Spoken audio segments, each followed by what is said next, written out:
That's right. Oh, wow. That was a good one. I really like that one. Yeah, Actually, I might have to make it into the rotation again. Welcome to George and Brendan's Real Big Time Podcast. Woo. How you doing, Brendan? I'm doing good. Oh yeah, we have an awesome guest today.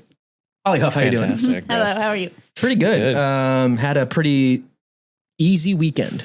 Yeah. Didn't do much. Yeah. You know what it was? I went to that late show on Friday, and that fucked me up for Saturday. Oh yeah. That's why I don't go to those. Yeah, that does mess you up. I'm too old. Yeah, it's crazy. Holly, have you been to those? I went one time. It's tough. It's a rough. Yeah. Not because it's a bad crowd or anything. It's just like late, and there's so many people there. Yeah, it's surprising how crowded it gets in there. Yeah, it does. It gets packed, and it does mess you up for the next day. So it's ruined my Saturdays. So consistently. Yeah. I'm because you go every week, right? Yeah, I'm there every week. So it's literally I don't have a Saturday morning or afternoon anymore. I wake up at 3:00 on Saturdays now. So it's. That's part of the problem for me too, because I can't sleep late anymore. Like latest like 10 now. Yeah. So it kind of messes my weekend, but yeah, it's fun. I mean, the show's great, but yeah. So it's it's a trade off. So what are you gonna do? Yeah, it's great. Holly, how are you doing? Good. I woke up at 8:30 this morning. Are you usually an early riser? Huh? Are you usually an early riser? No, not really. Well, it's usually like around 10. That's a good. I think that's when the day should start. 10:00. 10 you know o'clock. What I mean? Yeah. People start their day at like 6. That's crazy. I can't do that. No. Although you get so much. You ever wake up early and realize how much more you can get done? I mean, yeah. But then it's like tired all the time. I'm already tired. That's the problem. I feel old. I got so much stuff done, but now I feel responsible and. Yeah. I don't feel responsible. I feel still as irresponsible as ever. It's just a facade. This is all going to crumble down soon, dude. Yeah. It's going to be all of this. All of this that I built, this apartment that I rented. So Holly, did you get into anything this weekend? Did you have any shows or anything? Friday, I performed on a burlesque show, not naked. I put on more clothes. So I got booked to be Batman on this burlesque show. Okay. Which I've been on stage as Batman a few times now, but this time it was like I don't know if it was like when somebody asks you to do something, it stops being fun like immediately. Sure, yeah. So I got asked to do this as Batman, and then just for like 3 weeks, I was just dreading it. God, I'm gonna have to suit up. Do you have? So you have a Batman outfit? Yeah. Yeah. Is it like a pretty cool one? No. It's the most recent The Batman costume from Spirit Halloween. Okay. They don't make a women's petite. That's so bullshit. it's a men's small. And the belt has about 40 inches of extra space. That's perfect. Well, Robert Pattinson, to be honest, is a women's petite. So. That is true. So, but yeah, that is wow. Do you go up with like a certain voice, or when you do Batman stand up, or I do the. I don't think I could do it right now. And that's the other thing. You have to practice for like a day before, because if you just go up cold, like you're going to start coughing immediately. But yeah, I do the Christian Bale. Yeah, I do that because that's just the easiest way to do. I think that's also like the most like people. There's no other Batman voice. Yeah, that's true. Unless you could do the cartoon one, which is like, the Kevin Conroy. Kevin Conroy. R.I.P. Oh, did he pass? He passed. Damn. You're a big Batman fan? Yeah. Yeah. I noticed you have the animated series figurines. You might lose by the end of this. I got a lot of Batman stuff. He's one of my favorite superheroes, but then it's also like when you get to a certain age, you realize that he's just a rich asshole. You know what I mean? Who takes? I mean, in the sense that he is Bruce Wayne, it's great because he is a moral person, but that couldn't exist in the real world. Do you know what I mean? It would just be like Elon Musk. Do you know what I mean? Like in reality. In reality, there would be no guy that has that much intellect and wealth and be like, I'm going to be a good guy. You know what I mean? Yeah, they just go racist. Exactly. Yeah. That's how they hold on to the power. Yeah, that's fair. I think what I like about Batman, he's always been like my favorite superhero, but I think it's because of the villains. You know what I mean? Yeah. Like him and Spider-Man. Yeah, they have good villains. They have good villains. Cast of villains. Yeah, like that's like the Batman's Joker. also cool because he doesn't have superpowers. That's true too. That's so it makes you feel like if I eat my Wheaties and go to the gym and become a billionaire, I too could do this. Oh yeah, dude, I feel like Batman lately because my knee this week has been hurting. You know how Christian Bale in The Dark Knight Rises is like all old and like beat up. That's how I feel this week. I feel like my yours is just from drinking. Yeah, and being out too late on a Saturday. Exactly. Yeah. I feel like stand up Batman. Open mic Batman. I'm like, this is taking too much of me. That was really good. The comic the city deserves. Holly, do you have a favorite Batman? Meaning like... like representation of Batman. I mean, definitely the animated series, but that's just, the first thing that you get into as a kid. And I mean, Kevin Conroy did the voice for everything until he passed. And then I think, I don't remember if the new Suicide Squad game, if he had made it into that or if that was the first new. Without him? Yeah, I can't remember, but I heard that game sucked as well with like the microtransactions. Oh, really? I didn't play that one. Yeah. Are you a big video game guy? Yeah, I played all the Arkham games. They were awesome. Recently though? What do you mean? Like, do you play on a reg basis? You know what I mean? No, not really. I mean, I just paid for the PlayStation. What's it called? Plus. Yeah. So you can have like an access to library games or whatever. Yeah, which feels stupid because then I went through them all and it was like, you already bought all these. Okay, cool. Yeah, but you need that to play online. That's true too. Yeah, that is true. Yeah. What's your favorite Batman movie though? Well, so it's funny. I have a joke where I shit on the Nolan trilogy. I do like the Nolan trilogy. I mean, obviously, except for the last one, but that's not really his fault. That's Heath Ledger's. For dying? For dying. For being the Joker. He ruined it. Now every Joker we get is like an edgelord. He did it, and everyone's like, this is awesome. And then he died, and we're like, well, this is Joker now. It's like, yeah, when you're cast as a Joker, you have to become a terrible person. Yeah. Didn't Jared Leto like send like fucking used condoms to his co-stars or something? As when he was the Joker, he got into, he's like, yeah, I am the Joker. Oh my God. The Joker would never use a condom. That's very true. That is very true. Yeah, he would just send you the herpes like results. Be like, I need herpes now. Just a dirty needle.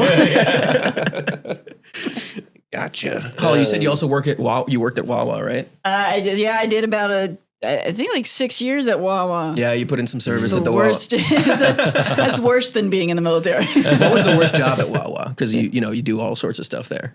Making sandwiches, cashier. I mean, it wasn't really one task or anything. The worst was doing overnights. Yeah, because it's like time just is so different. And I worked for a while. I worked at one that was just dead in the middle of the Pine Barrens, like the New Jersey Pine Barrens. Yeah. Like that Wawa is like, why is this even here? Yeah. In the middle of the woods. It's like for like 5 missing person cases, it's the last place they were ever seen. And I worked there. And do it overnight. And you do was the ones that saw them last. Yeah. I did. I did overnights where it was me and one other girl, and it's like that should be illegal. Yeah, for real. Did they give you a gun at least? No.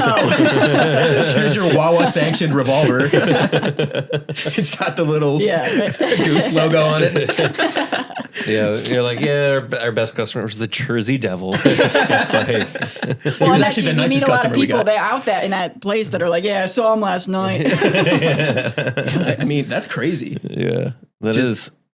To be like, oh yeah, you 2 young women can take care of this. In this location of the where scariest woods ever. There's a devil here. That's fine. Get Holly on the phone. You said you had that secret to Wawa mac and cheese. So the big this is confident. I'm gonna get shot after this. This is so. The Wawa mac and cheese, and this is important for anybody that's moved out of this area that no longer has a Wawa, but wants a mac and cheese.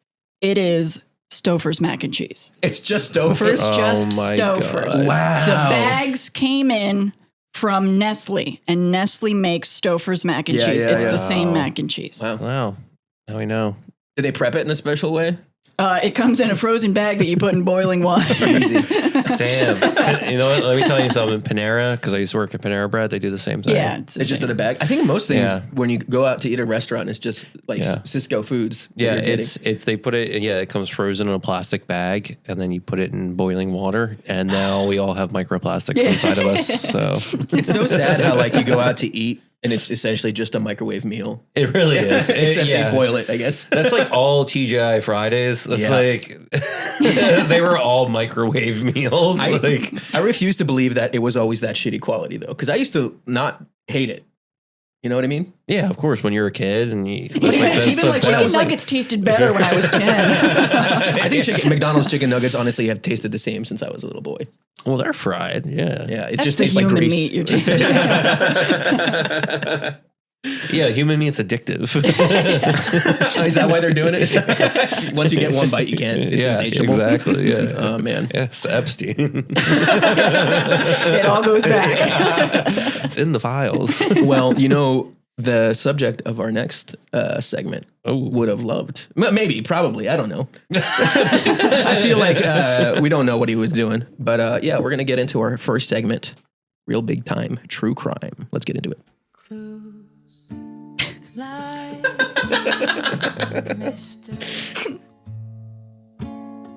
Step into the grime.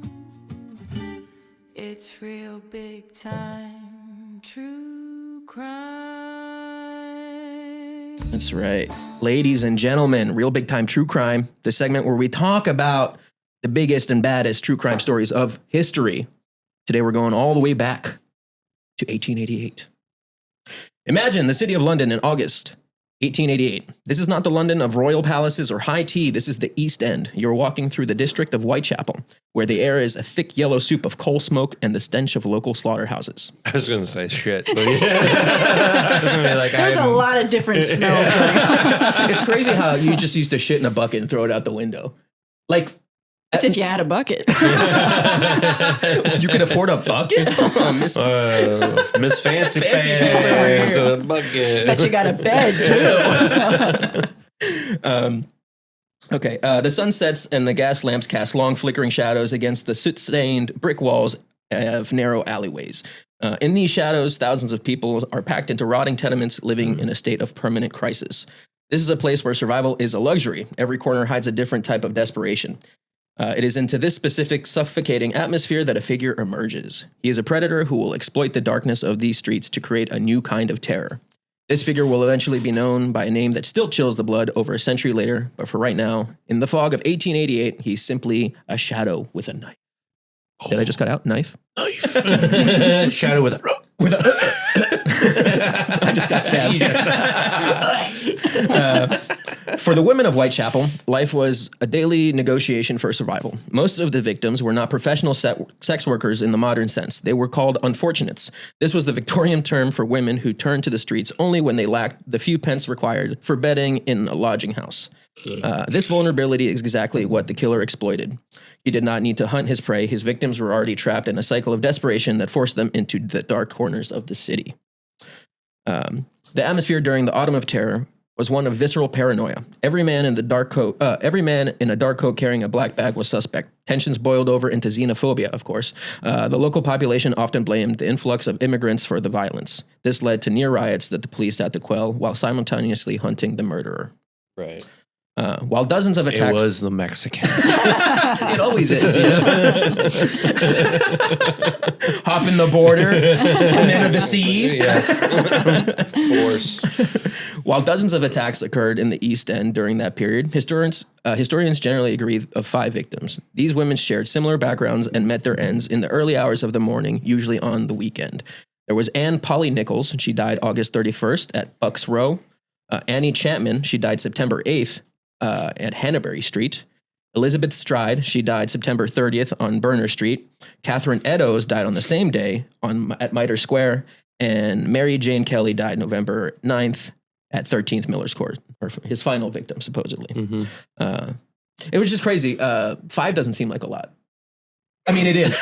It is violent, but I'm just like he's like the biggest bad. You know what I mean? Yeah. I see what you're saying. He's like, he's so popular. Yeah. I would have thought he killed like 20 people. Right, but it's 5. Yeah, I see what you're. not to diminish these ladies, but you know, I'm just saying it's only like 5. It's only 5. 5. Fucking.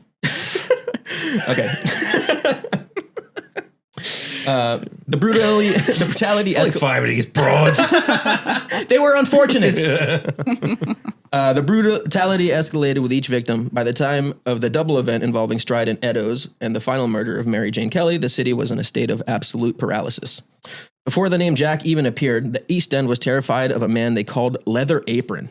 Rumors spread that a Jewish shoemaker was shaking down women for money and threatening them with a long knife. This led to an atmosphere of mob justice. A Jewish? Yeah, dude. Well, that's the biggest part of this story is just the anti-Semitism. It's crazy. Anytime something bad happens, they're just like, it's crazy. They wanted to blame the Jews so desperately, which is different than today. The police eventually tracked down a man named John Pfizer. He fit the description and had a history of carrying a knife, which is, I'm pretty sure everyone at that time probably carried a knife. However, Pfizer had an ironclad alibis for the nights of the murders. Even though he was cleared, the Leather Apron scare proved how quickly the public would turn on outsiders. It also showed that police were desperate for any lead that would calm the growing riots in the streets.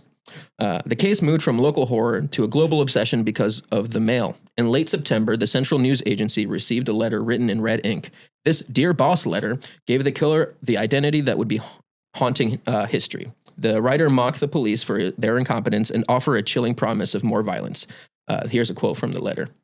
I'm down on whores and I shan't quit. ripping them till I do get buckled. Grand job the last job was. I gave the lady no time to squeal. That's good. Yeah. That's Jack the Ripper, ladies and gentlemen, not me.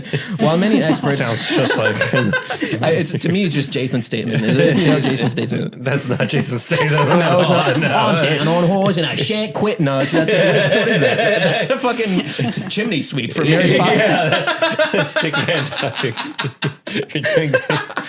What was his name in that movie? What's the character's name? He's a chimney sweep. He's a chimney sweep. I don't remember. Does he have a name? Anyway. Yeah. Write it in the comments. While many experts now believe this was a hoax created by journalists to sell more papers, the impact was immediate. It turned a series of crimes into a narrative. It gave the faceless shadow a voice. Shortly after this... What? I'm gonna fucking kill more damn bitch. You don't think I'm gonna do it? Just see. I'm Jack the Ripper. Nice. That's the voice. I'm Jack the Ripper. It gave Faceless Shadow a voice. Shortly after this, the postcard titled Saucy Jack arrived, referencing the next set of murders.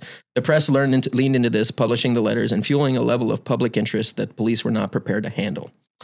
September 30th, the night of the double event, remains the most analyzed night in criminal history. It began with the discovery of Elizabeth Stride in Dutfield's yard. Her throat had been cut, but the rest of the killer's usual signature was missing. Most historians believe that killer was interrupted by a passing cart. This caused him to flee before he could complete the ritual.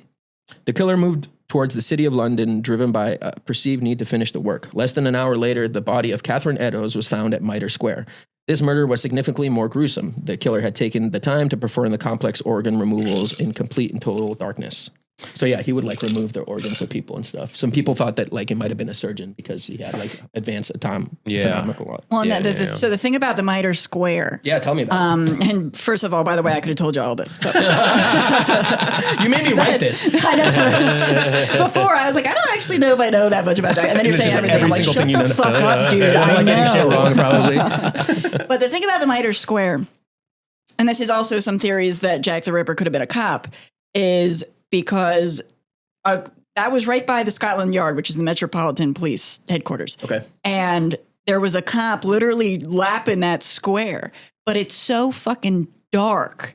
Like everything is just like, even like you can't go anywhere on Earth right now and get pitch black like you could then because of satellites and all these things. Yeah. So he's doing this like in the vicinity of a cop walking doing around patrols. Yeah. But it's so dark that you can just disappear. Yeah. Like the one the double event, the first one where he gets interrupted by the horse carriage. Yeah. He's just gone. People came out immediately and were running around looking for him, and he's just gone because it's so dark. So she was found like pretty soon after. Yes. Yeah. Interesting. Yeah, and I guess like the fog might have also thing because like the fog there's of a lot of London was smog, smog. yep. Yeah. Okay. There would be like fog events where people died because the smog was so bad. Oh, really? Like They people just would get choke to death? Yeah, they'd get trapped outside and couldn't find their way back inside because the fog was so thick and they would just fucking perish. That's how I would fucking die. That is literally how I would die. Yeah, and you have asthma, so you wouldn't survive much.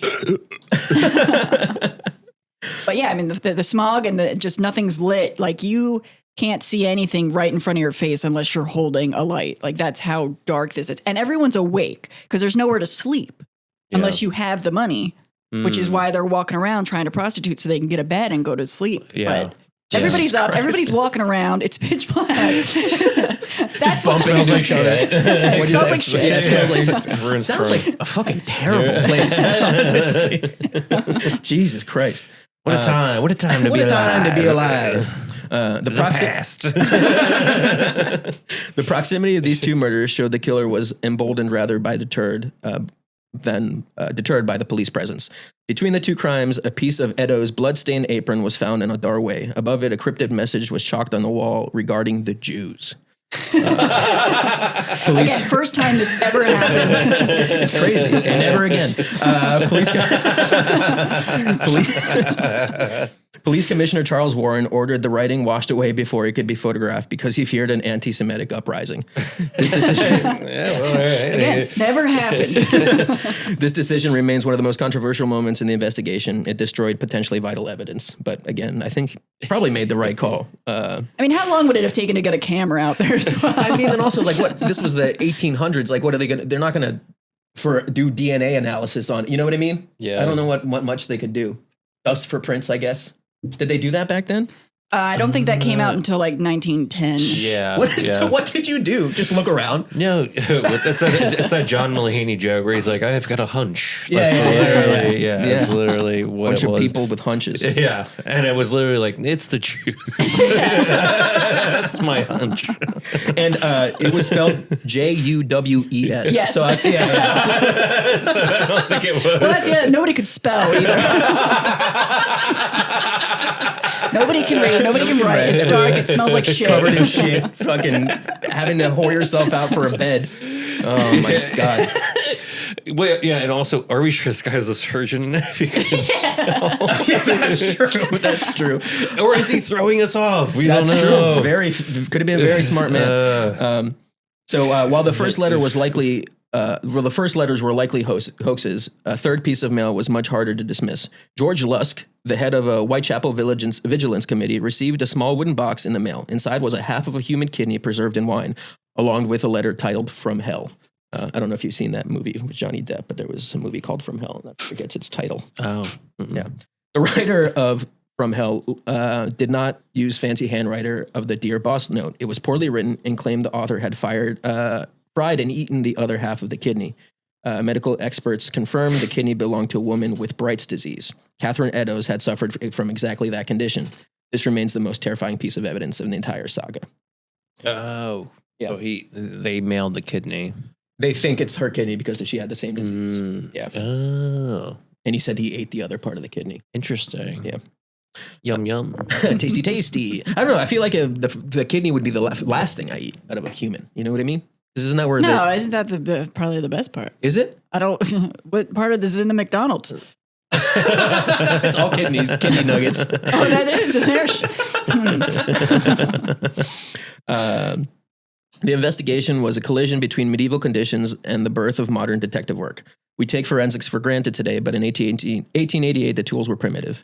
Police could not distinguish between human and animal blood. In a district full of butchers, bloodstains were everywhere and proved nothing. Crime scenes photography was also in its infancy. Most victims were moved and cleaned before they were photographed. This destroyed the original context of the scene. Some investigators... What is happening? Hello? Can you hear me? Is it me? Oh, I yeah. unplugged myself. Oops. Hello. Hi, Jack. Some investigators. Yeah. Crime scene photography was also in its infancy. Most victims were moved and cleaned before they were photographed. This destroyed the original context of the scene. Some investigators even photographed the eyes of the victim. They clung to a Victorian pseudoscience called optography. This theory suggested that the last thing a person saw would be printed on their retina. Ooh. The police even attempted. Honestly, not a terrible theory if you didn't know anything about science. It just says the Jews. Spelled incorrectly too. Spelled wrong. Oh man. The police even attempted to use bloodhounds named Barnaby and Burgo to track the killer. The experiment failed when the dogs ran off and the commissioner became a laughingstock in the press. It's like a fucking slaughterhouse, you know what I mean? They're just like, oh, there's meat everywhere. Yeah, the I mean, in dogs fairness, I don't think they were able to solve any crimes while they had bully clubs like that. Yeah, just swinging them Bully around. clubs in that round hat. Yeah, There's nothing's getting done. Yeah, you catch the criminal and he just bullies you to submission. You're just like, I gotta get out of here. The previous murders were outdoor crimes of opportunity. The murder of Mary Jane Kelly on November 9th was calculated private, and unlike the others, Kelly was a young woman and had a fixed room at 13 Miller's Court. Because the killer was behind closed doors, he had hours rather than minutes. The scene was discovered by the landlord's assistant. It was so catastrophic that it defied the medical language at the time. They had no words for it. The killer had essentially dismantled the room and the victim. This murder broke the pattern. It was an absolute peak of the killer's depravity. Following this event, the murder stopped. The silence that followed was as terrifying as the crimes themselves. It suggested that the monster had not been caught. He had simply decided to retire, or perhaps he had succumbed to his own internal darkness. In recent years, the profile of the killer has shifted. We have moved away from the mad doctors or royal conspiracies towards more grounded possibilities. These are some possible options. All the names too. I could tell. Who's the local butcher? Who is that guy? Is it Aaron Konsminski? No, that one is Jacob Levy. The local butcher, a man named Jacob Levy, I'm not sure, had local knowledge and butcher skill set. He also had documented history of mental illness and hatred towards women of that district. Jewish or no? That's all I need to know. There's the lodger. Many theories focus on the quiet man in the boarding house. George Chapman was a serial poisoner who lived in the Whitechapel until 1888. Yeah, poisoner. It doesn't. I know, right? Not the same thing. Upon his later arrest, an inspector famously said that they had finally caught the Ripper. Some criminologists argue that the killer was somehow unremarkable. Night watchman or a low-level laborer could have walked through the streets covered in blood and evoked no suspicion in a district where blood and grime were the norm. He simply blended in. Who were you talking about? Well, so I believe the most highly regarded suspect is Aaron Konsminski. Aaron Konsminski? Who I believe was Jewish. Wait, Konsminski was Jewish? Yeah. But that's the one that recently they did like some DNA testing on like an old shawl that had blood on it. And they were able to link it to him. But really? I don't think anybody 100% agrees with that. I think it was Charles Lechmere who gave the name Charles Cross. And I think it was the second murder. The first one they found, because the first one was like right in front of a building, where she lived. And then the second one was in the street. And this guy walks up and there's a guy standing over the body, and that's Charles Cross. And he's just like, oh my God, look at this body. Well, I got to get to work. And it's just, which in fairness, if you didn't go to work, like you were just, they would fire you immediately. Yeah. But they actually found the pattern of the murders was all around his mother's house. Oh, really? Oh, around this guy who, what's his name? Charles Cross. Lechmere was his real name. That's the other part. He gave a false name to the police. That's very suspicious. Yeah. I've never felt the need to give a false name. Yeah. While the killer's true identity may be lost to time, his impact is permanent. The murders forced the British government to pass the Housing of the Working Classes Act in 1890 and finally tore down the slums that provided the killers his cover. Jack the Ripper was the first media serial killer. He existed at the exact moment when literacy rates were rising and newspapers were looking for sensational content. He did not just kill individuals, he haunted the concept of the city itself. Every time we watch a crime procedural or read a thriller, we are engaging with a genre that was defined in the blood-sickened gutters of 1888. And that's Jack the Ripper, ladies and gentlemen. Nice. I don't think he did it. I think I think it was a woman. Are we sure that the women didn't just trip? You know what I mean? There are a lot of knives like described as just being around. It's possible they slipped in shit, you know what I mean? And fell onto a butcher's block.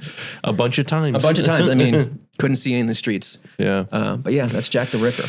Yeah. Well, and you were complaining that it was only 5. There are some people that say it could be up to 11 that could be tied to him. Now that's a good number. But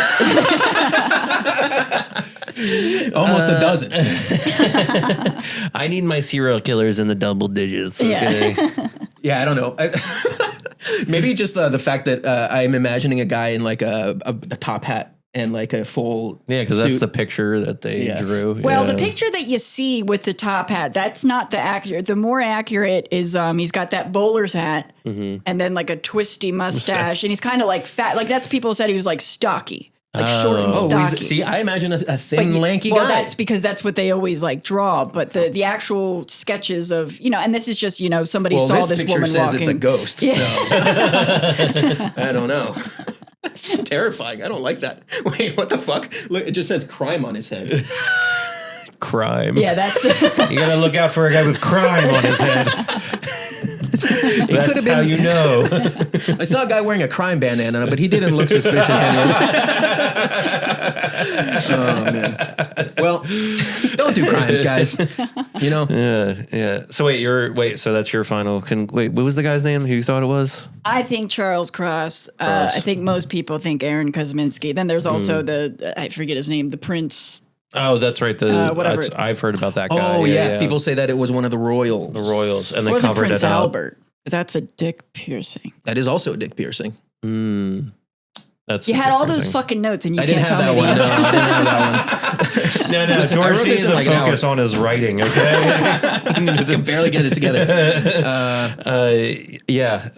I heard about the Prince and like the royal family like covered it up too. I heard about that. That's never happened. I don't know. There's definitely no modern analog to that. Yeah. But me personally, I think it's Kosminski. Kosminski? Yeah, I just got a hunch.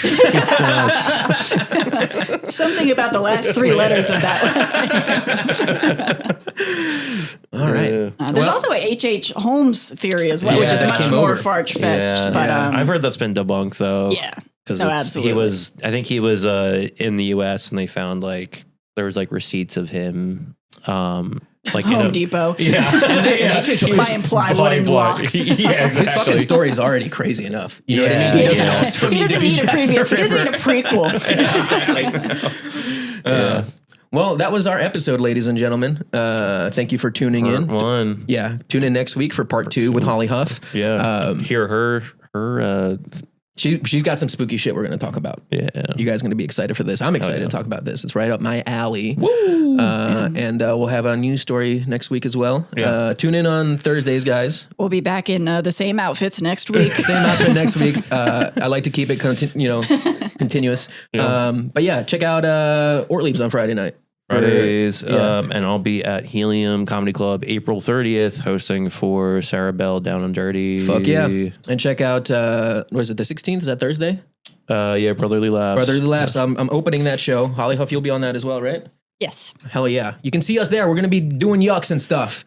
And check out Naeem and Lee Saves the World. Check out Basically Married every Wednesday? Tuesday. Every Monday. Monday. I don't know the days. Every week. All right. Holly, do you have anything to plug? No. Nothing from Holly. Bye, guys. Bye.